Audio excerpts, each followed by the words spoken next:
राघव, प्रधानमंत्री ने फैसला लिया है कि देश के किसी भी राज्य को वैक्सीनेशन के लेकर कोई खर्चा नहीं करना होगा।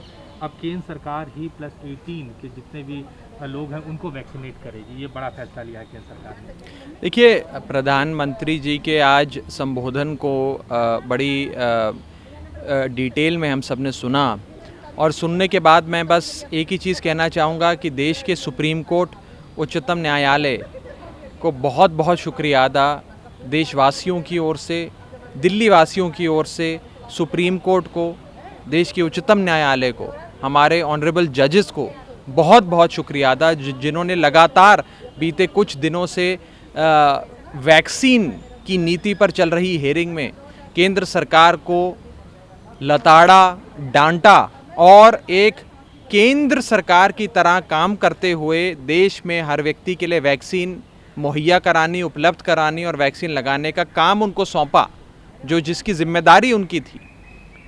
अंततः सुप्रीम कोर्ट की डांट खाने के बाद केंद्र सरकार होश में आई है, अपनी कुंभकर्णी निद्रा से जागी है, और फाइनली केंद्र सरकार ने सुप्रीम कोर्ट की डांट खाने के बाद अब ये कदम उठाया है। इस कदम का स्वागत है।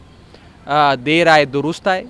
और ये भी कहना चाहूँगा कि लगातार विपक्ष की जो मांग थी, दिल्ली की भी जो मांग थी, वो यही थी कि नेशनल इम्यूनाइजेशन कार्यक्रम जो इस देश में पीढ़ियों से चलता आ रहा है, उसी तर्ज पे वैक्सीन का कार्यक्रम भारत देश में चलाया जाए, जिसमें केंद्र सरकार एक सेंट्रल एजेंसी बनकर सारी वैक्सीन खरीदती है और फिर राज्यों को उपलब्ध कराती है। राज्य उस वैक्सीन को लगाते हैं और एक एक व्यक्ति को राज्य के भीतर लगाने का काम राज्य सरकार का होता है। सबका काम बंटा हुआ है।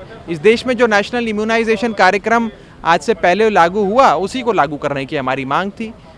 सुप्रीम कोर्ट के फटकार के बाद केंद्र सरकार जो लगातार इस मांग को, राज्यों की मांग को स्वीकार नहीं कर रही थी, सुप्रीम कोर्ट की डांट के बाद उन्होंने इस मांग को स्वीकारा है। मैं देश के सुप्रीम कोर्ट का ऋणी हूँ। भारतवासी देश के सुप्रीम कोर्ट के ऋणी हैं और उन्हें बहुत बहुत शुक्रिया अदा देते हैं।